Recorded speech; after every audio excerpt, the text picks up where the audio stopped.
Hello student, that's Mohit Soni from Resonance PCCP division. तो बच्चों, last की क्लास में हमने डिस्कस किया था मैटर के बारे में, फिजिकल नेचर ऑफ मैटर वगैरह वो सारी चीज़ें हमने डिस्कस कर चुके हैं कि फिजिकल प्रॉपर्टीज़ क्या होती है मैटर की, मैटर के जो पार्टिकल्स हैं, जो टाइनी पार्टिकल्स हैं, स्मॉल छोटे छोटे पार्टिकल्स हैं, उनकी नेचर कैसा होता है, उनकी प्रॉपर्टीज़ कैसी होती है। ठीक है, ब्राउनियन मोशन क्या होता है, डिफ्यूज़न क्या होता है, मैटर की जो स्टेट्स होती हैं, बेसिकली 3 स्टेट्स के बारे में हमने डिस्कस किया था, सॉलिड, लिक्विड एंड गैस। उनके अंदर जो है प्रॉपर्टीज़ के बेसिस पे क्या क्या कंपैरिजन था, वो सारी चीज़ें भी हमने देखी। ठीक है, प्लाज्मा स्टेट कैसे होती है, कैसे जनरेट होती है, बोस आइंस्टीन कंडेंसेट की अगर हम बात करें, बीईसी स्टेट की बात करें, वो भी हमने डिस्कस की थी। ठीक है, तो लास्ट हमने यहाँ पर ख़त्म किया था लास्ट क्लास में। ठीक है, उसी को आज कंटिन्यू करते हैं, हमारे मैटर से रिलेटेड मैटर वाला चैप्टर है उसी को। ठीक है तो बच्चों, नेक्स्ट टॉपिक है आपके पास सब्सटेंस। What is substance? तो सब्सटेंस क्या है बच्चों? सब्सटेंस भी मैटर का एक पार्ट ही है। ठीक है, सब्सटेंस भी क्या है? मैटर का एक पार्ट ही है। जैसे मैं बात करूं आपके शुगर की, शुगर को आप अगर वाटर के अंदर डिसोल्व करते हैं तो शुगर क्या है? एक सब्सटेंस है, वो उसके अंदर प्रॉपर्ली डिसोल्व हो जाएगा। और अगर मैं शुगर को वापस वाटर से सेपरेट करना चाहूँ, यानी उसको अलग करना चाहूँ, तो कर सकते हैं? कर सकते हैं, बिल्कुल कर सकते हैं। इवेपोरेशन प्रोसेस से आप उसको सेपरेट कर दीजिए। ठीक है, तो यहाँ पर देखिए क्या लिखा है, a substance is a kind of matter. Substance क्या है? एक मैटर का ही काइंड है, that can not be separated into other kinds of matter by any physical process. For example, sugar dissolved in water can be separated from water by simply evaporation the water, but it cannot be broken into its components by any physical process. So here sugar is a substance. क्या मतलब हुआ बच्चों कि अगर हम sugar को water के अंदर डिसॉल्व करें तो शुगर को तो हम सेपरेट कर सकते हैं, लेकिन शुगर जो है उसके कंपोनेंट्स को फिजिकल प्रोसेस से सेपरेट कर सकते हैं क्या? शुगर जो आपका कंपोनेंट है, शुगर उसके जो कंपोनेंट्स है, जैसे कार्बन, हाइड्रोजन, ऑक्सीजन वगैरह उसके अंदर हैं, तो उसको हम फिजिकल प्रोसेस से सेपरेट नहीं कर सकते, तो हम क्या कह सकते हैं? Sugar is a substance. Clear है? आगे देखिए, नेक्स्ट है बच्चों हमारे पास inter conversion of states of matter. Important है बच्चों, क्या टॉपिक आया हमारे पास? Inter conversion of states of matter, यानी जो मैटर की हमारे पास स्टेट्स है उनमें इंटर कन्वर्जन कैसे हो रहा है। इंटर कन्वर्जन का मतलब क्या है? हमारे पास बेसिकली 3 स्टेट है, सॉलिड, लिक्विड एंड गैस। तो मैंने कहा सॉलिड किस में चेंज हो रहा है? लिक्विड में। लिक्विड किस में चेंज हो रहा है? गैस में। इंटर कन्वर्ट हो रहे हैं। गैस को किस में चेंज करना है? लिक्विड में। लिक्विड को किस में चेंज करना है बच्चों? सॉलिड में। तो ये इंटर कन्वर्जन जो हो रहा है वो कन्वर्जन कैसे होता है, उसी से रिलेटेड हमारा टॉपिक है और उसी को डिटेल में आज हम डिस्कस करने वाले हैं। ठीक है, तो बच्चों याद रखिए कि कभी भी स्टेट्स को जब इंटर कन्वर्ट करना होता है तो बेसिकली हमें 2 चीज़ों की रिक्वायरमेंट होती है। हम ये बोलें कि दो चीज़ें आपकी ऐसी है जिनको चेंज करने से या जिनमें अल्टरेशन करने से, या हम बोले कि उनमें हेर बदल करने से हमें क्या होगा? स्टेट जो है मैटर की वो इंटर कन्वर्ट हो जाएंगी, चेंज हो जाएंगी। आ रही है बात समझ में? और फर्स्ट क्या है? वो फर्स्ट है आपका टेम्परेचर, सेकंड क्या है? प्रेशर। तो क्या लिखा हुआ है इसके अंदर? The phenomenon of change of matter from one state to another state and back to original state by altering the conditions of. किन कंडीशंस को हम अल्टर कर रहे हैं बच्चों? किन में हेर बदल कर रहे हैं? Temperature and pressure. तो टेम्परेचर और प्रेशर में हेर बदल कर दिया जाए तो स्टेट जो है मैटर की वो क्या हो जाएंगी? चेंज हो जाएंगी। आगे देखिए, is called inter conversion of states of matter. तो the various states of matter can be interchange into one another by altering the conditions of. कौन कौन सी कंडीशंस को चेंज करते हैं हम? टेम्परेचर को और प्रेशर को। आ रही बात समझ में? अब पहले हम डिस्कस करेंगे किसके बारे में बच्चों, कि अगर हम टेम्परेचर में अल्ट्रेशन करें, यानी टेम्परेचर के अंदर हेर बदल करें, तो कौन सी स्टेट किस में चेंज होगी। या हम बोले कि सॉलिड लिक्विड में कैसे चेंज हो रहा, लिक्विड गैस में कैसे चेंज होगा, या फिर गैस लिक्विड में कैसे चेंज होगी, या लिक्विड सॉलिड के अंदर कैसे चेंज होगा। चेंजेस किस में कर रहे हैं हम? टेम्परेचर में। तो देखो लिखा हुआ है altering the temperature of matter. Matter है उसका टेम्परेचर हम चेंज कर रहे हैं, तो हमें स्टेट जो है इंटर कन्वर्ट कैसे होंगी। इसके लिए सबसे पहले आपको दे रखा है बच्चों inter conversion of solid into liquid and vice versa. इसका मतलब जो हम पहले पढ़ने वाले हैं बच्चों वो है सॉलिड का लिक्विड में चेंज और वापस लिक्विड का सॉलिड में चेंज। ठीक है। Solids can be converted into liquids by heating them. Similarly, liquids can be cooled from solids. तो जो solids हैं आपके, अगर उसको आप हीट करते हैं, गर्म करते हैं, तो किस में चेंज हो जाएगा बच्चों? लिक्विड में। इसी तरह जो लिक्विड्स हैं उसको अगर आप कूल करते हैं, ठंडा करते हैं, तो किस में चेंज हो जाएगा? वापस सॉलिड में। सिंपल सा मैं एग्जांपल लूँ आपके पास, आइस। आइस कौन सी स्टेट है मैटर की? Solid state. इसको आप क्या कर रहे हैं बच्चों? हीट। यस और नो? अगर इसे हम हीट करेंगे तो इसकी स्टेट किस में चेंज हो जाएगी? लिक्विड। या मैं यहाँ पर बोलूँ कि लिक्विड कौन सा है अपने पास? वाटर। आइस किस में चेंज हो जाएगा? वाटर में। वाटर कैसी स्टेट है आपकी? लिक्विड स्टेट है। यस और नो? अब वाटर से वापस आइस हमें लेना है तो इसको क्या करना पड़ेगा बच्चों? कूल, ठंडा करना पड़ेगा, है ना? होता है ना, अभी गर्मियों के दिनों में हम क्या करते हैं? पानी को फ्रिज के अंदर रख देते हैं। फ्रिज जो है टेम्परेचर डाउन होता है, उसके अंदर टेम्परेचर डाउन होगा, कूल होगा, ठंडा होगा, तो वाटर चेंज हो जाएगा किसमें? आइस में। यस और नो? अब इसके अंदर भी इंटरनली बहुत चीज़ें हैं जो आपको समझनी है। अब एक्चुअल में होता क्या है, देखो यहाँ पर, ये देखो बच्चों, यहाँ पर ये एग्जांपल दे रखा है, ice at 0 degree Celsius, 0 degree Celsius changes into water at 0 degree Celsius when heat energy is supplied to it. यानी आइस को अगर हम 0 डिग्री सेल्सियस पे देखें तो आइस जो है 0 डिग्री सेल्सियस पर, 0 पर अगर माइनस से स्टार्ट करें ना, तो माइनस से जाता जाता कौन से पे आएगा? 0 डिग्री सेल्सियस पे। आइस जो है किस में चेंज हो जाएगा? वाटर में। कब होगा? Heat energy is supplied. The water at 0 degree Celsius changes into ice at 0 degree Celsius on freezing. बच्चों याद रखिएगा कि यहाँ पर वाटर जो है सॉलिड आइस जो है वो 0 डिग्री सेल्सियस पर चेंज हुआ वाटर में, और वाटर भी 0 डिग्री सेल्सियस पर अगर आप उसको फ्रीज करते हो, ठंडा करते हो, तो वो क्या हो जाएगा? चेंज हो जाएगा किसमें? सॉलिड में। इसका मतलब क्या हुआ? आइस का जो, या हम बोले सॉलिड का, आइस क्या है? सॉलिड फॉर्म में है ना, तो सॉलिड का जो मेल्टिंग पॉइंट है, जो मेल्टिंग पॉइंट है वो बराबर है किसके? फ्रीजिंग पॉइंट ऑफ वाटर के। वाटर के फ्रीजिंग पॉइंट के, यानी दोनों, मतलब वो 0 डिग्री सेल्सियस पर मेल्ट हो रहा है बाय दी हीट एनर्जी जब हम उसमें सप्लाई कर रहे हैं, और 0 डिग्री सेल्सियस पर लिक्विड चेंज हो रहा है किसमें? सॉलिड के अंदर। जब कब कर रहे हैं? उसको फ्रीज कर रहे हैं, ठंडा कर रहे हैं। ठीक है, तो इसी को समझाने के लिए हम एक एक्टिविटी परफॉर्म करते हैं। यहाँ पर देखिए एक्टिविटी। अब एक्टिविटी में बच्चों हमने क्या किया है, इसको थोड़ा सा मैं ऊपर कर देता हूँ। ठीक है, एक्टिविटी में to study the change of state from ice to water. यहाँ पर हमने एग्जांपल लिया है आइस टू वाटर का। मटेरियल क्या क्या रिक्वायर्ड है हमारे पास, कि हमने एक बीकर ले लिया 100 सीसी का, यहाँ पर बता रखा है ना, सीसी मीन्स क्यूबिक सेंटीमीटर। एक थर्मोमीटर ले लिया, एक ग्लास स्टायरर ले लिया, अ वायर गेज ले लिया, a tripod stand and Bunsen burner, iron stand, ice cubes etcetera. ठीक है, अब यहाँ पर देखो बच्चों, इन्होंने क्या किया, इस डायग्राम को समझ लेते हैं। डायग्राम दिख रहा है आपको? देखो इसके अंदर ये तो क्या है आपका स्टैंड। ठीक है, इस स्टैंड के यहाँ पर हमने एक अटैच कर दिया बच्चों थर्मोमीटर।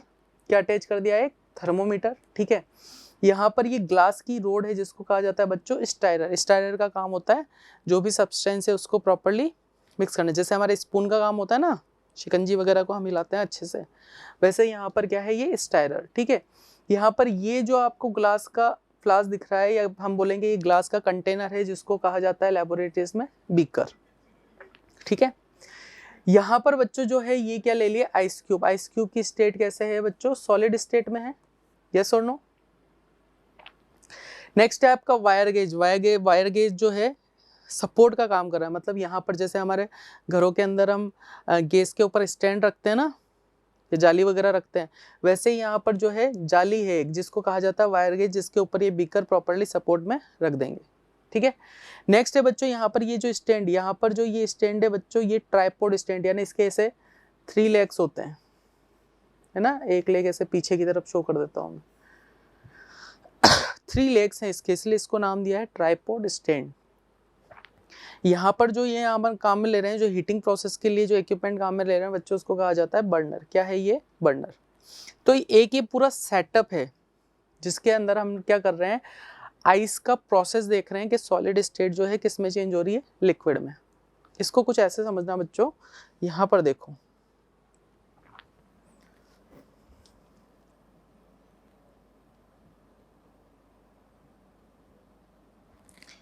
यहाँ पर हमने क्या किया, सिंपल सा मैं समझाता हूँ। एक आपने बीकर लिया है, ठीक है, बीकर में आपने क्या लिए बच्चे, आइस क्यूब लिए।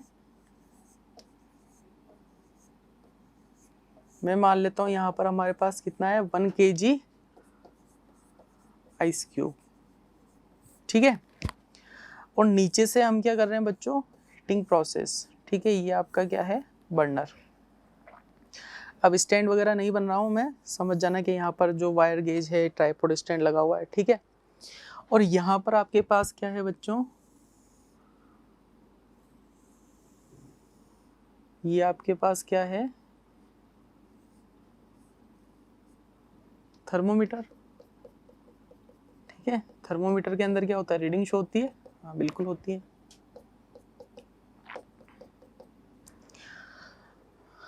आ रही बात समझ, ये कुछ इस टाइप का सेटअप, वो प्रॉपर्ली जो डायग्राम बना हुआ है पीछे है, यहाँ पर केवल समझा रहा हूँ मैं, ठीक है। बच्चों इसको समझना कि इसके अंदर जो है क्या क्या टर्म्स जो है निकल के आ रही हैं, क्या क्या टर्म्स जो है निकल के आ रही हैं। तो इस प्रोसेस को जब हीट नहीं कर रहा हूँ, अभी मैंने यहाँ पर जो है ये गैस को बंद कर दिया, अभी हीटिंग प्रोसेस चालू नहीं है, तो मैंने मान लिया कि यहाँ पर जो है, जैसे ही मैंने यहाँ पर थर्मोमीटर लगाया, थर्मोमीटर लगाते ही इसके अंदर रीडिंग आई माइनस के अंदर। सपोज करो मैंने देखा कि -5 डिग्री सेल्सियस क्या हो रही है, रीडिंग आ रही है, जब आइस जो है सॉलिड स्टेट में है आपका, ठीक है। या हम बोले ठंडा है, ठंडा है तो 0 डिग्री सेल्सियस से कम टेम्परेचर होगा, तो -5 डिग्री सेल्सियस मैंने मान लिया इसका टेम्परेचर है, ठीक है। अब मैंने क्या किया बच्चों, यहाँ पर हीटिंग प्रोसेस चालू किया, यस और नो। तो यहाँ पर जो है हीटिंग प्रोसेस जब चालू करेंगे तो बच्चों धीरे धीरे धीरे धीरे क्या होगा, थर्मोमीटर रीडिंग शो करेगा, यानी धीरे धीरे टेम्परेचर, जैसे जैसे हीट करेंगे आप, टेम्परेचर इंक्रीज करेंगे तो थर्मोमीटर में रीडिंग भी शो होगी। तो रीडिंग ये कहाँ से, -5 से गया -4 डिग्री सेल्सियस पर, फिर गया -3 डिग्री सेल्सियस, फिर गया बच्चों किस पर, -2 डिग्री सेल्सियस, फिर गया -1 डिग्री सेल्सियस, फिर गया 0 डिग्री सेल्सियस। यानी -5 से ये कहाँ तक गया, 0 डिग्री सेल्सियस। तो 0 डिग्री सेल्सियस पे बच्चों जाएगा तो यहाँ पर आपको दिखेगा ये जो आइस क्यूब है ये किस में कन्वर्ट हो रहे हैं, वाटर में। ये आइस क्यूब जो है बच्चों किस में कन्वर्ट हो रहे हैं, वाटर में। लेकिन एक्चुअल में आपको लगेगा, देखो यहाँ पर ये आइस क्यूब, ठीक है, तो जैसे जैसे हीटिंग प्रोसेस कर रहे हैं आपको यहाँ पर जो है वाटर जो है प्रॉपर्ली वाटर में कन्वर्ट नहीं होगा, ये अभी लिक्विड में कन्वर्ट नहीं होगा प्रॉपर्ली।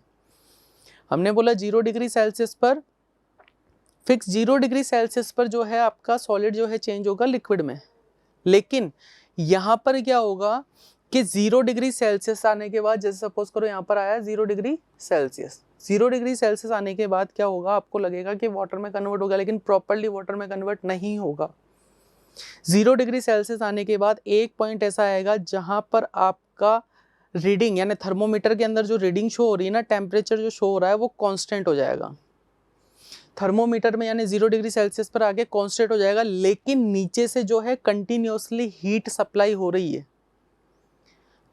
समझ रहे हो बात को, नीचे से जो है कंटिन्यूअसली हीट सप्लाई हो रही है। और आइस हमारा अभी जो है, आइस आपको लगेगा आइस जो है वाटर के अंदर चेंज हो सकता है, लिक्विड फॉर्म आ चुकी है, लेकिन कंटिन्यूअसली अभी हीटिंग प्रोसेस चालू है। तो कुछ टाइम के लिए वहाँ पर थर्मोमीटर के अंदर जो रीडिंग है बच्चों वो कांस्टेंट हो जाएगी। कांस्टेंट क्यों होगी, अब मैं आपसे बोल रहा हूँ कि कंटिन्यूअसली हीट सप्लाई कर रहे हैं लेकिन थर्मोमीटर में रीडिंग कांस्टेंट हो रही है, जबकि थर्मोमीटर में रीडिंग तो क्या होनी चाहिए थी, बढ़नी चाहिए थी ना। ऐसा नहीं होगा। क्यों नहीं होगा, क्योंकि बच्चों अब ये जो आपको पता है ना, मैटर के पार्टिकल्स के बीच में फोर्स ऑफ अट्रैक्शन होता है। जैसे ये आपके आइस क्यूब है, आइस क्यूब के क्या हैं, पार्टिकल्स हैं, है या नहीं। जब पहले आप इसको हीटिंग प्रोसेस कर रहे थे, जब आप पहले इसको हीट कर रहे थे, तो ये पार्टिकल्स क्या हो रहे थे, वाइब्रेट हो रहे थे, यानी ये वाइब्रेट अपनी जगह पर वाइब्रेट हो रहे थे, कंटिन्यूसली वाइब्रेशन हो रहा था। कंटिन्यूसली वाइब्रेशन कब होगा, जब इसको आप हीट एनर्जी सप्लाई कर रहे हो। अब इनके बीच में यानी पार्टिकल्स के बीच में, इस पार्टिकल और इस पार्टिकल ने इसको होल्ड करके रखा है, इसने इसको होल्ड करके रखा है, तो यहाँ पर क्या लग रहा है, फोर्स ऑफ अट्रैक्शन लग रहा है ना। अरे लग रहा है, नहीं लग रहा है, यहाँ फोर्स ऑफ अट्रैक्शन है। तो इस फोर्स ऑफ अट्रैक्शन को ब्रेक करने के लिए भी तो एनर्जी चाहिएगी। इस फोर्स ऑफ अट्रैक्शन को ब्रेक करने के लिए भी किसकी जरूरत पड़ेगी, एनर्जी की जरूरत पड़ेगी। अब जो यही एनर्जी जो मैंने बोला ना भाई, कंटिन्यूसली आप हीट एनर्जी दे रहे हो, कांस्टेंट टेम्परेचर आ गया है, लेकिन थर्मोमीटर रीडिंग शो नहीं कर रहा है, तो अब ये हीट एनर्जी जा कहाँ रही है, ये हीट एनर्जी जा रही है बच्चों इस फोर्स ऑफ अट्रैक्शन को ब्रेक करने में। जब ये force of attraction properly break हो जाएगा तो आपका आइस जो है प्रॉपर्ली चेंज हो जाएगा, किसमें, लिक्विड में। बात आ रही समझ में, कि फोर्स ऑफ अट्रैक्शन को ब्रेक करने के लिए ये हीट एनर्जी आप सप्लाई कर रहे हैं, ये यूज आ रही है, तो ये जो छुपी हुई एनर्जी है ना, जो थर्मोमीटर में रीडिंग शो नहीं कर रहा है, इसका मतलब हीट एनर्जी तो सप्लाई हो रही है, तो इसका मतलब कहीं ना कहीं छुपी हुई एनर्जी है। तो वो जो छुपी हुई एनर्जी है, उस एनर्जी को कहा जाता है बच्चों लेटेंट हीट। क्या कहा जाता है, लेटेंट हीट। लेटेंट हीट मतलब, लेटेंट मीन्स हिडन, छुपी हुई, तो छुपी हुई हीट एनर्जी को कहा जाता है लेटेंट हीट। आ रही है बात समझ में, यानी इस सॉलिड का मेल्टिंग पॉइंट आने के बाद जो हीट एनर्जी हम सप्लाई कर रहे हैं, उस हीट एनर्जी को हम क्या बोल रहे हैं, लेटेंट हीट। बात समझ में आई। तो यहाँ पर बच्चों इस एक्टिविटी से कुछ हमारे पास टर्म्स निकल के आ जाती हैं। जैसे यहाँ पर देखो, मैं बात करूं,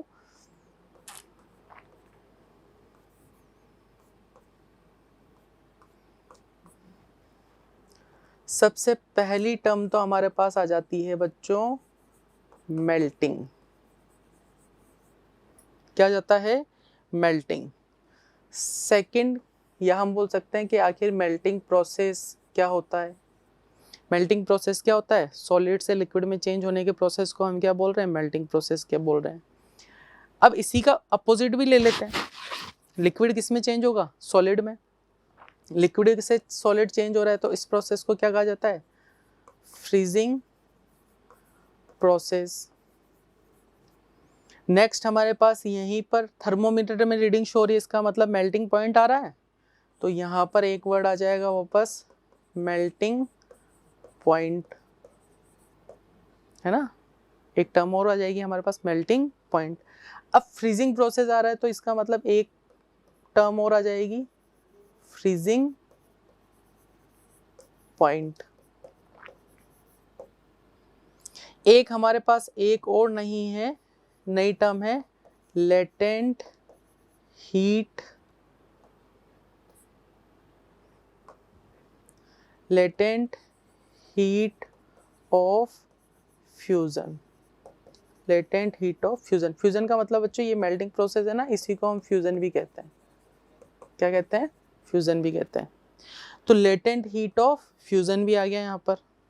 लेटेंट हीट का मतलब समझ में आया ना, हिडन, छुपी हुई एनर्जी। तो ये सारी टर्म्स जो हैं हमारे पास हो जाती हैं कब, जब सॉलिड चेंज हो रहा है लिक्विड में, और वाइस वर्सा अगर इसका करें, यानी लिक्विड को अगर वापस सॉलिड में चेंज करें, तो सेम चीज़ें, मेल्टिंग की जगह हो जाएगा फ्रीजिंग, मेल्टिंग पॉइंट की जगह फ्रीजिंग पॉइंट, और latent heat of fusion. Clear है इतनी बातें। तो देखो यहाँ पर, तो सबसे पहले देखो बच्चों, अभी मैंने बताया आपके पास क्या आएगा, एक टर्म आ गई। ये एक्टिविटी समझ में आई आपको कि हमने क्या किया, आइस क्यूब जो है उसको हम हीट कर रहे हैं। हीट करने से कुछ जो प्रोसेस हमारे सामने आएंगे, जो नई नई टर्म्स हमारे सामने आएगी इस एक्टिविटी से, उनको याद रखना कंपलसरी है, वो आपके दिमाग में होनी चाहिए आखिर क्या क्या प्रोसेस हैं। ठीक है, तो फर्स्ट देखिए बच्चों, मेल्टिंग और फ्यूजन में क्या लिखा है, the process due to which a solid changes into liquid state. Solid किस में चेंज होगा बच्चों, लिक्विड स्टेट में। तो इस प्रोसेस को क्या बोल रहे हैं हम, मेल्टिंग या फ्यूजिंग। अब यहाँ पर लिखा हुआ है bye absorbing heat energy, heat energy को एब्जॉर्ब करके ही होगा, ठीक है। तो इस प्रोसेस को क्या बोल रहे हैं, ये जो प्रोसेस हो रहा है इस प्रोसेस को क्या कहा जाता है बच्चों, मेल्टिंग या फ्यूजन। नेक्स्ट, फ्रीजिंग और सॉलिडिफिकेशन। फ्रीजिंग का दूसरा नाम सॉलिडिफिकेशन भी है, बिकॉज लिक्विड जो है चेंज होगा सॉलिड के अंदर, तो इसका मतलब सॉलिडिफिकेशन। तो इसके अंदर क्या लिखा है, the process due to which a liquid changes into solid state by giving out. अब वहां पर तो हीट एनर्जी एब्जॉर्ब हो रही थी, यहाँ पर क्या होगा, एनर्जी रिलीज होगी, bye giving out heat energy is called freezing और सॉलिडिफिकेशन। क्लियर है, आगे देखिए। नेक्स्ट हमारे पास आया मेल्टिंग पॉइंट। अभी बताया था मैंने मेल्टिंग पॉइंट आएगा। अब मेल्टिंग पॉइंट क्या हुआ, कांस्टेंट टेम्परेचर, जिसके ऊपर क्या हो रहा है, वो कांस्टेंट टेम्परेचर जहां पर आपका सॉलिड जो है चेंज हो रहा है लिक्विड में bye absorbing of heat energy. उस पॉइंट को, उस कांस्टेंट टेम्परेचर को हम क्या बोल रहे हैं, मेल्टिंग पॉइंट ऑफ सॉलिड्स। तो देखिए ये melting point, the constant temperature, ये आप लिखते हो तो इंपॉर्टेंट है बच्चों, ये लिखना है the constant temperature, the constant temperature at which a solid changes into liquid state by absorbing heat energy at 1 atm pressure। अच्छा यहाँ पर ये एक चीज और याद रखना कि प्रेशर को भी इसके में इंक्लूड करना, कि प्रेशर कौन सा होगा, 1 atm, 1 एटमॉस्फेरिक प्रेशर पर कांस्टेंट टेम्परेचर, वो कांस्टेंट टेम्परेचर जहां पर सॉलिड चेंज हो जाता है आपका लिक्विड में bye absorbing of heat energy. तो उसे हम उसका क्या कहेंगे, उस सॉलिड का क्या कहेंगे, मेल्टिंग पॉइंट। क्लियर है। आगे देखिए, फ्रीजिंग पॉइंट तो इसी का अपोजिट कर दीजिए, है ना, वहां पर हीट एनर्जी एब्जॉर्ब हो रही थी, यहाँ पर हीट एनर्जी दी जाएगी, गिविंग आउट होगी, ठीक है। बाकी प्रेशर आपका 1 atm प्रेशर, और टेम्परेचर कैसा है, constant. The constant temperature at which liquid changes into solid state by giving out heat energy at 1 atm pressure is called freezing point. उसको क्या कहेंगे, उसका फ्रीजिंग पॉइंट, ठीक है। नोट लगा के एक बात लिखी हुई है बच्चों यहाँ पर, the numerical value of freezing point and melting point is same. याद रखिएगा कि न्यूमेरिकल वैल्यू जो होती है फ्रीजिंग पॉइंट की और मेल्टिंग पॉइंट की, वो क्या होगी, सेम होगी। वो क्या होगी, सेम होगी। जैसे हम आइस की बात करें तो हमने देखा था आइस जो है 0 डिग्री सेल्सियस पर सॉलिड से लिक्विड में चेंज हो रहा है ना। वो कब होगा, जब हीट एनर्जी सप्लाई कर रहे हैं। और 0 डिग्री सेल्सियस पर ही अगर हम लिक्विड को फ्रीज करें, लिक्विड को फ्रीज करें तो वो किस में चेंज हो जाएगा बच्चों, सॉलिड में। क्लियर है। तो देखिए, melting point of ice is equal to freezing point of water.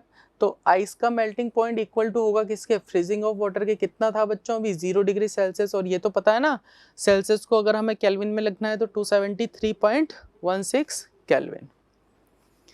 Clear है यहां तक, ठीक है। आगे देखिए बच्चों, अब बात किसकी आएगी, लेटेंट हीट ऑफ फ्यूजन की। ये एक्सप्लेनेशन यहाँ पर दे रखी है बच्चों, जो भी अभी मैंने बताया था कि यहाँ पर जो आपके पार्टिकल्स हैं, यहाँ वाली एक्सप्लेनेशन को मैं यहाँ पर समझा देता हूँ थोड़ा।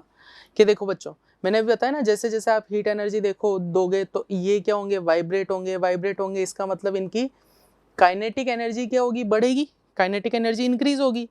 तो काइनेटिक एनर्जी धीरे धीरे धीरे धीरे इंक्रीज होगी, इसका मतलब वो धीरे धीरे धीरे धीरे धीरे वाइब्रेट करना चालू करेंगे। जितना उनको स्पेस मिलेगा उसके अकॉर्डिंग वो इधर उधर भागना चालू करेंगे। तो काइनेटिक एनर्जी इंक्रीज होगी, धीरे धीरे मैक्सिमम हो जाएगी।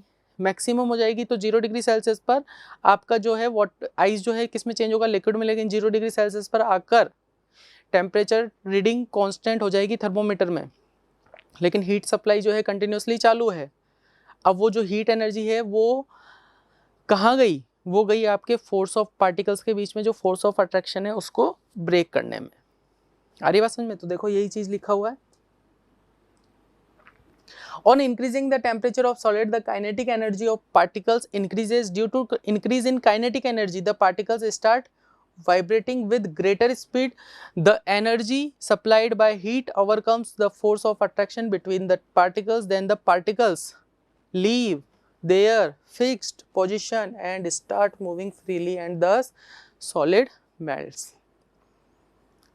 ठीक है। नेक्स्ट है बच्चों आपका latent heat of fusion.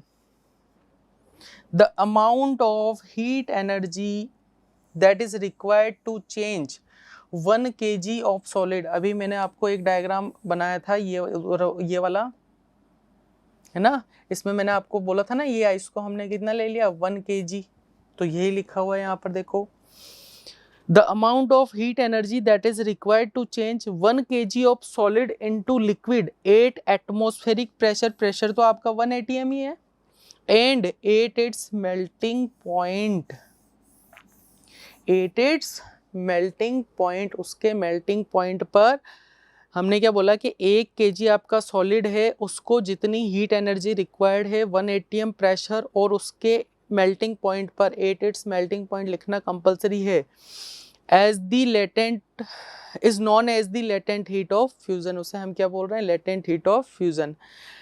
In Greek latent means hidden, Greek language में लेटेंट का मतलब क्या होता है hidden, latent heat of fusion of ice, ice का बच्चों कितना होता है 3.35, ये 10 to the power 5 है यहाँ पर, ठीक है 3.34 into 10 to the power 5 joule पर kg। याद रखिएगा पूछा जाता है ऑब्जेक्टिव में, क्वेश्चंस आते हैं आपके, latent heat of fusion of ice कितना होता है आपका 3.34 into 10 to the power 5 joule पर kg। फिर बच्चों यहाँ पर नोट लगा के एक बात लिखी हुई है, particles of water at 0 degree Celsius 273 Kelvin have more energy as compare to particles in ice at the same temperature. क्या लिखा, particles of water at 0 degree Celsius have more energy as compare to particles in ice at the same temperature, ठीक है, यानी 0 degree Celsius पर जो water के particles हैं उनमें एनर्जी ज़्यादा होगी कंपेयर टू आइस के पार्टिकल्स, ठीक है। चले आगे। तो बच्चों ये इंटर कन्वर्जन तो हमने देखा किसका, सॉलिड चेंज हो रहा है किसमें लिक्विड से, सॉलिड का चेंज जो हो रहा है वो किस में हो रहा है लिक्विड में। अब हम देखते हैं बच्चों inter conversion of liquid into gases state and vice versa. तो यहाँ पर देखिए बच्चों, इसको भी वापस यहाँ डायग्राम से ले लेते हैं। अब देखो हमारे पास जो है ये बीकर, अब सॉलिड चेंज हो चुका है, आइस जो है हमारा चेंज हो चुका है बच्चों वाटर में। वापस यहाँ पर हमारे पास क्या है थर्मोमीटर, ठीक है, थर्मोमीटर में वापस यहाँ पर रीडिंग, ठीक है, और नीचे से हम क्या कर रहे हैं हीट सप्लाई कर रहे हैं, बंसन बर्नर है आपका, ठीक है। ये आपका क्या है वाटर। अब यहां पर भी क्या होगा बच्चों, अब वाटर किस में चेंज हो रहा है, वाटर जो है चेंज होगा आपका किस में गैस में, अरे होगा नहीं होगा, वाटर चेंज होगा किस में गैस में, यानी लिक्विड जो है चेंज हो रहा है बच्चों किस में गैस में, ठीक है, यहाँ हम बोलते हैं वेपर्स में चेंज होगा, ठीक है। अब जब इसको कंटिन्यूअसली हीट सप्लाई करोगे बच्चों तो वही वाली कहानी है, जब आप हीट सप्लाई कर रहे हो तो पहले तो प्रोसेस कौन सा हो रहा है, प्रोसेस कौन सा हो रहा है, प्रोसेस कौन सा हो रहा है, प्रोसेस हो रहा है बॉइलिंग। कौन सा प्रोसेस हो रहा है बच्चों, बॉइलिंग, ठीक है। जब इसको कंटिन्यूअसली, अब सेम कंसेप्ट है, बस यहाँ पर चेंज है लिक्विड से गैस का चेंज है, ठीक है। कंटिन्यूअसली जब हीट सप्लाई कर रहे हैं तो इसके जो है पार्टिकल्स है, पार्टिकल्स के बीच में काइनेटिक एनर्जी है, हीट सप्लाई करोगे कंटिन्यूअसली तो पार्टिकल्स की जो है काइनेटिक एनर्जी इंक्रीज होगी, इंक्रीज होंगी तो दूर दूर भागना चालू करेंगे, ठीक है, दूर दूर भागना चालू करेंगे तो धीरे धीरे थर्मोमीटर में रीडिंग इंक्रीज होगी, थर्मोमीटर में रीडिंग इंक्रीज होगी, यानी माइनस से 0 पर तो पहले ही आ चुकी है, अब 0 से वापस ऊपर तक जाएगी तो धीरे धीरे ये इंक्रीज हुई बच्चों, पहुंच गया कितना 100 डिग्री सेल्सियस। 100 डिग्री सेल्सियस इसका मतलब एक पॉइंट आ गया बच्चों यहाँ पर boiling point of water, boiling point आ गया यहाँ पर। तो कंटिन्यूसली जब आपने हीट किया तो यहाँ पर जो है 100 डिग्री सेल्सियस बॉइलिंग पॉइंट आ गया। अब जो है यहाँ पर काइनेटिक एनर्जी जो है वाटर के पार्टिकल्स हैं बच्चों उनकी मैक्सिमम हो चुकी है, तो वापस इन पार्टिकल्स के बीच में भी तो फोर्स ऑफ अट्रैक्शन लग रहा है, इन पार्टिकल्स के बीच में भी फोर्स ऑफ अट्रैक्शन लग रहा है, उस फोर्स ऑफ अट्रैक्शन को ब्रेक करने के लिए भी तो चाहिए एनर्जी, और इस फोर्स ऑफ अट्रैक्शन को ब्रेक करने के लिए कंटिन्यूसली वही वाली बात कि 100 डिग्री सेल्सियस आएगा तो टेम्परेचर जो है कांस्टेंट हो जाएगा, कांस्टेंट टेम्परेचर जो है हो जाएगा, लेकिन कंटिन्यूसली नीचे से हीट सप्लाई हो रही है। और वो हीट सप्लाई जो है हो रही है वो कहाँ जा रही है, वो हीट जो है, वो एनर्जी जो है वो जा रही है इस फोर्स ऑफ अट्रैक्शन को, पार्टिकल्स के बीच में जो फोर्स ऑफ अट्रैक्शन है उसको ब्रेक करने में जा रही है। तो उसको हम क्या बोलेंगे, उसको कहेंगे बच्चों लेटेंट हीट ऑफ वेपोराइजेशन। वहां पर तो था, क्योंकि वेपर्स बन जाएंगी ना, वाटर की जो है वाटर वेपर्स बन जाएंगी, वहां पर तो था लेटेंट हीट ऑफ फ्यूजन, और यहाँ पर क्या होगा, लेटेंट हीट ऑफ वेपोराइजेशन। आ रही बात समझ में? तो latent of heat of vaporisation के लिए हम बोल दे कि भाई आपके पास 1 kg जो है लिक्विड है, 1 kg लिक्विड चेंज होगा किसमें, वेपर्स में। तो उसके बॉइलिंग पॉइंट पर जो हीट एनर्जी, बॉइलिंग पॉइंट और एटमॉस्फेरिक प्रेशर 1 atm प्रेशर पर जो कंटिन्यूसली हम हीट सप्लाई कर रहे हैं वो क्या है, लेटेंट हीट ऑफ वेपोराइजेशन। आ रही है बात समझ में? क्लियर है? तो यही पॉइंट्स या यही टर्म्स जो है यहाँ पर हम डिस्कस करेंगे। तो देखिए क्या क्या टर्म्स निकल के आ रही है बच्चों। लिक्विड को गैस में जब चेंज करना है या गैस को वापस लिक्विड में चेंज करना है तो इसके लिए क्या क्या वही एक्टिविटी हमें लेनी है। देखो वाटर 1 atm प्रेशर, अभी मैंने बताया वाटर जो है 1 atm प्रेशर पर चेंज हो जाएगा किसमें, 100 डिग्री सेल्सियस पर। 100 डिग्री सेल्सियस पर जो है वाटर चेंज होगा किसमें, गैस में। और सिमिलरली अब इसमें तो क्या हुआ, हीट एनर्जी एब्जॉर्ब करेगा, और स्टीम जो है आपकी, वापस स्टीम को अगर आपको चेंज करना है ना, जो स्टीम है उसको चेंज करना है वाटर में, जो वेपर्स वाटर वेपर्स है उसको वापस लिक्विड में चेंज करना है। तो 100 डिग्री सेल्सियस पर उसको क्या कर दीजिए बच्चे, कंडेंस कर दीजिए। कंडेंस मीन्स ठंडा कर दीजिए, कूल कर दीजिए। आप लोगों ने देखा होगा ना कि हम जब वाटर को, पानी को जब गर्म करते हैं, तो कंटिन्यूसली स्टीम, पानी जो है गर्म हो रहा है। सपोज करो जो आपके घरों में पतीला है या भगोनी वगैरह जो होती है ना, उसमें पानी को रख दीजिए गर्म, उसको बॉईल होने दीजिए और उसके ऊपर एक ढक्कन लगा दीजिए। जैसे ही आप प्लेट लगा दिया आपने, तो वाटर जो है फिक्स टेम्परेचर पर जो है कंटिन्यूसली बॉईल हो रहा है। तो वो उसकी वेपर्स जो है बन रही है वो प्लेट की सरफेस पे बच्चों आ जाएगी, प्लेट की सरफेस पे आएगी। लेकिन जब आप जैसे ही प्लेट को हटाओगे ना, तो वो स्टीम जो है कंडेंस हो जाएगी। एटमॉस्फेरिक जो आपके एयर वगैरह है उसके कांटेक्ट में जैसे ही आएगी तो वो स्टीम जो है कंडेंस हो जाएगी। ठंडी होने के बाद जो है वापस चेंज हो जाएगी वो किसमें, लिक्विड में। तो प्लेट जैसे ही हटाते हैं तो आप देखते हो कि प्लेट के ऊपर जो है वाटर ड्रॉपलेट्स लगी होती हैं, पानी जो है इकट्ठा हो जाता है। वो क्यों होता है, क्योंकि जो आपकी स्टीम है वो कंडेंस हो गई है। ठीक है, तो यहाँ पर वही वाला केस है बच्चों, यहाँ पर जो है स्टीम जो है 100 डिग्री सेल्सियस पर चेंज हो जाएगा किसमें, वाटर में। तो इसका मतलब यहाँ पर क्या हुआ बच्चों, ये तो है इसका बॉइलिंग पॉइंट,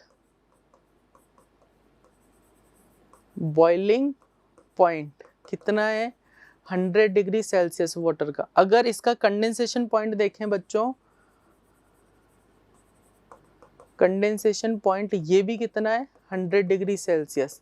लेकिन ये तो किसका है, वाटर चेंज हो रहा है स्टीम में, और यहाँ पर स्टीम चेंज हो रहा है बच्चों किसमें, वाटर में। इसमें हीट एनर्जी एब्जॉर्ब करेगा, इसमें हीट एनर्जी देगा वापस बाय गिविंग आउट एनर्जी। ठीक है, अब इसी चीज़ को, इसी एक्टिविटी को परफॉर्म करने के लिए वापस यहाँ पर क्या क्या मटेरियल रिक्वायर्ड है, वही मटेरियल रिक्वायर्ड है। क्या मेथड है इसमें, कौन कौन सी चीज़ें कैसे यूज़ करिए, ये आपके सारा लिखा हुआ है। इसको आप लोग देख लीजिए फटाफट, इसको नोट डाउन कर लेना। ठीक है, और इसी चीज़ को हम एक्सपेरिमेंट में यहाँ समझते हैं। ठीक है, ये आपको डायग्राम बना रखा है, वही डायग्राम देखो, यहाँ पर लिक्विड है। ठीक है, अब यहाँ पर क्या है आपका, अब यहाँ पर है आपका लिक्विड, ये वही स्टैंड, थर्मोमीटर, स्टायरर, बीकर, स्टीम। ठीक है, अब बस यहाँ पर चेंज ये कि यहाँ पर जो है आपका क्या है, लिक्विड है। अब कौन कौन सी टर्म निकल के आ रही है उनको डिस्कस कर लेते हैं। देखो बॉइलिंग या वेपोराइजेशन बोल सकते हो। तो बॉइलिंग वेपोराइजेशन का मतलब क्या हुआ, ऐसा प्रोसेस जिसमें वाटर जो है चेंज होगा किसमें, लिक्विड में। The process due to which a liquid changes into gaseous state by absorbing heat energy is called boiling. इसमें कोई कंफ्यूजन नहीं होना चाहिए, सिंपल सी बात है। कंडेंसेशन और लिक्विड, कंडेंसेशन का एक नाम और है बच्चों लिक्विफिकेशन। कंफ्यूज ना है, क्योंकि लिक्विफिकेशन क्यों हो रहा है, क्योंकि जो आपकी गैस है चेंज हो रही है लिक्विड में। तो क्या होगा अब इसमें, गैस जो है वो चेंज होगी किसमें, लिक्विड में। The process due to which a gas changes into liquid state by giving out heat energy is called condensation. अब वहां पर पॉइंट कौन सा आया था, मेल्टिंग पॉइंट, यहाँ पर कौन सा है, बॉइलिंग पॉइंट। वापस बॉइलिंग पॉइंट आ रहा है, the constant temperature at which liquid rapidly changes into gases state by absorbing heat energy at atmospheric pressure is called boiling point. Condensation point इसी का अपोजिट कर दीजिए बच्चों, गैस किस में चेंज होगा, लिक्विड में चेंज होगा bye giving out heat energy at atmospheric pressure is called condensation point. अब वहां पर आपका जो था आइस वाटर का जो मेल्टिंग पॉइंट था और फ्रीजिंग पॉइंट था 0 डिग्री सेल्सियस दोनों का सेम था, यहाँ पर भी न्यूमेरिकल वैल्यू जो है दोनों की सेम होगी। आ रही बात समझ में। तो देखिए क्या लिखा हुआ है, नोट लगा के the numerical value of condensation point and boiling point is same. तो वाटर की अगर बात करें तो वाटर का कंडेंसेशन पॉइंट क्या होगा बच्चों और बॉइलिंग पॉइंट क्या होगा, दोनों ही 100 डिग्री सेल्सियस। 100 डिग्री सेल्सियस को केल्विन में चेंज कर दीजिए, इसमें 273.16 जो है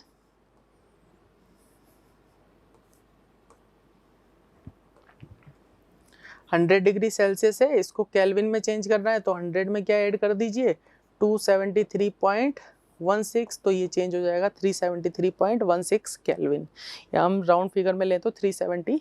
ठीक है, नेक्स्ट एक्सप्लेनेशन जो लिखा हुआ है बच्चों, यहाँ पर जो एक्सप्लेनेशन बता दी मैंने कि वो जो काइनेटिक एनर्जी है पार्टिकल्स की मैक्सिमम होगी, वो ज़्यादा से ज़्यादा मूव करेंगे, फिर फोर्स ऑफ अट्रैक्शन उनके बीच में ब्रेक होगा, और जो हीट सप्लाई कर रहे हैं वो कौन सी होगी, लेटेंट हीट होगी, और जिस अगर वेपोराइजेशन प्रोसेस कर रहे हैं तो वो कौन सा होगा, लेटेंट हीट ऑफ वेपोराइजेशन। तो क्या लिखा हुआ है बच्चों, the amount of heat which is required to convert 1 kg of the liquid at its boiling point, बच्चों वहां पर वो था 8 इट्स मेल्टिंग पॉइंट, यहाँ पर है 8 इट्स बॉइलिंग पॉइंट, जो कितना है आपका 100 डिग्री सेल्सियस।